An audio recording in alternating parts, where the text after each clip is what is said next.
Good afternoon friend, teaching John में आपका स्वागत है। जैसा कि आपको पता है, डीएसएसबी के तरफ से कंप्यूटर टीचर्स की वैकेंसी आउट की गई है 675 पोस्ट के लिए। चलिए हम बात करते हैं कि किस तरह वैकेंसी आउट की गई है और कितने पोस्ट के लिए जारी की गई है।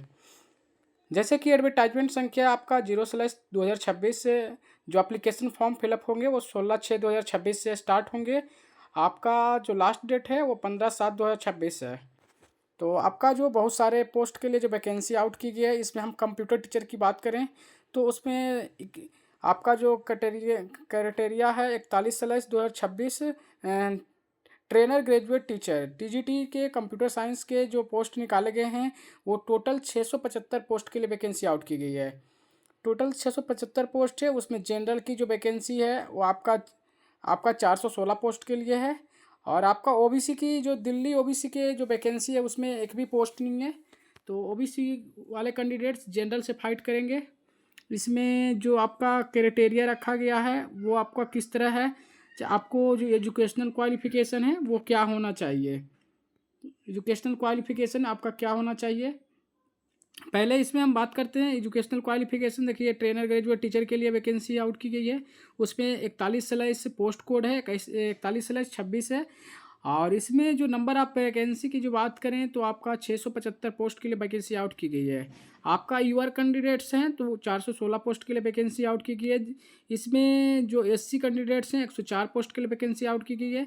और आपका जो एसटी कैंडिडेट्स हैं 39 पोस्ट के लिए वैकेंसी आउट की गई। ईडब्ल्यूज के लिए 116 पोस्ट के लिए वैकेंसी आउट की गई है। इसमें जो एजुकेशनल क्वालिफिकेशन है वो क्या है, एसेंशियल क्वालिफिकेशन जो मांगा गया है आपका बीसीए है, तो आप इस फॉर्म को फिलअप कर सकते हैं। ग्रेजुएशन इन कंप्यूटर साइंस है तो आप इस फॉर्म को फिलअप कर सकते हैं। साथ के साथ आपका बीटेक है कंप्यूटर साइंस से, आप इस फॉर्म को फिलअप कर सकते हैं।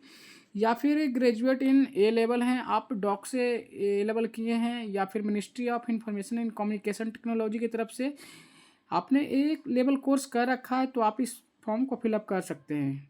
आपका क्वालिफिकेशंस जो आपका डिक्लेयर किए गए हैं वो आपका डीएसएसबी की तरफ से जारी कर दिए गए हैं। इसमें आपका एक्सपीरियंस का कोई ज़रूरत नहीं है, आपका डिजरेबल क्वालिफिकेशन भी कुछ नहीं है। आपका जो पे लेवल होगा आपका 44,900 मिनिमम पेमेंट होगा। उसके बाद जो अदर अलाउंसेस जोड़कर आपका लगभग 80,000 के आसपास आपकी पेमेंट बनेगी। इसमें जो आपका ये होगा एनपीएस होगा वो आपका काट उठ के आपको लगभग 72,000 के आसपास आपको पेमेंट दिए जाएंगे। चलिए हम बात करते हैं कि इसके आगे एग्ज़ाम पैटर्न क्या रहने वाला है आपका DSSB कंप्यूटर टीचर्स का।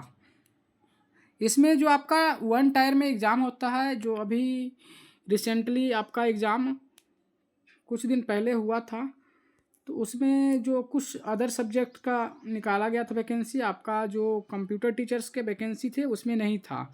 तो आपका जो 1 टायर एग्ज़ाम आपका होगा, इसमें आपका जो पोस्ट कोड है 41/26 है। इसमें आपका 2 सेक्शन में एग्ज़ाम होते हैं, 200 नंबर के एग्ज़ाम होंगे और आपको 200 ही मिनट मिलेंगे। तो आपका जो सेक्शन 1 होगा उसमें जीके होगा, जनरल इंटेलिजेंस रीजनिंग होगा, आपका पास मैथ होगा, हिंदी होगा, इंग्लिश होगा।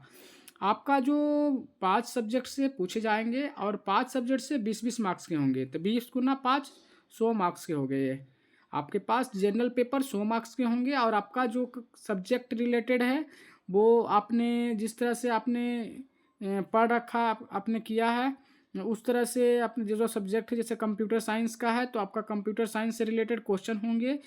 और इसमें जो आपका टीचिंग एप्टीट्यूड 100 नंबर माला में ही आपका टीचिंग एप्टीट्यूड भी कुछ क्वेश्चंस होंगे।